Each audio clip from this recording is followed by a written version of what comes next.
সামনেই বিয়ে, কিন্তু এখনও পর্যন্ত ঠিক করতে পারছো না যে মেকআপ আর্টিস্ট কাকে বুক করবে বা কিভাবে বুক করবে, তাহলে এই ভিডিওটা শুধুমাত্র তোমার জন্য।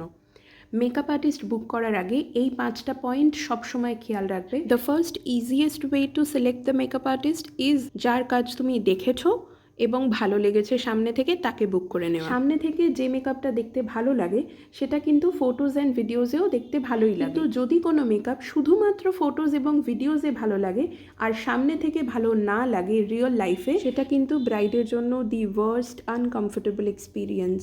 এবার যে ব্রাইডের সাজ তোমার ভালো লেগেছে, পসিবল হলে সেই ব্রাইডের সাথে কথা বলো।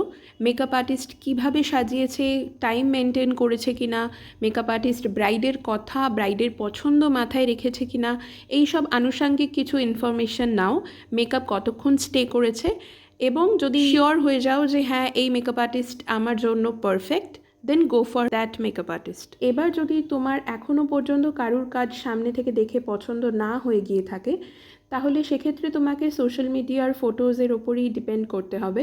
সেক্ষেত্রে try to find unedited unfiltered photos and videos as much as you can. এবার যে মেকআপ আর্টিস্টকে তোমার পছন্দ হচ্ছে, যার কাজ তোমার পছন্দ হচ্ছে, ইদার তার ক্লায়েন্টসদের সাথে যোগাযোগ করার চেষ্টা করো, অর যদি না পসিবল হয় তাহলে মেকআপ আর্টিস্টের সাথেই যোগাযোগ করো এবং রিয়েল ফটোজ চাও, রিয়েল ভিডিওস চাও, যেগুলো উইদাউট এডিট। তাদের সাথে গিয়ে কথা বলো, ডিসকাস করো তোমার পছন্দ না পছন্দ, তোমার ড্রেস, তোমার জুয়েলারি, এভরিথিং।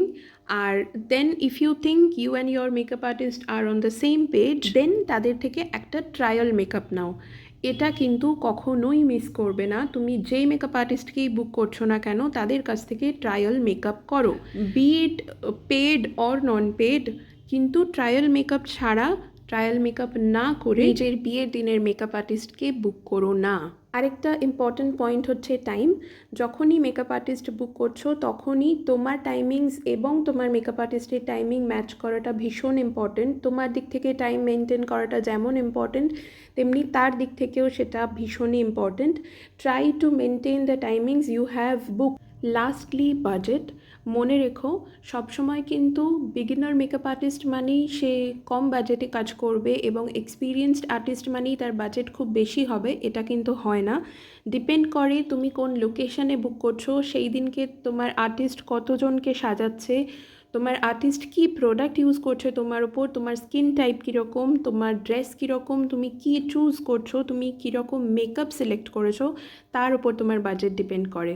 তো ডিসকাস করো তোমার পছন্দের মেকআপ আর্টিস্টের সাথে and book the best person for your day and follow for more.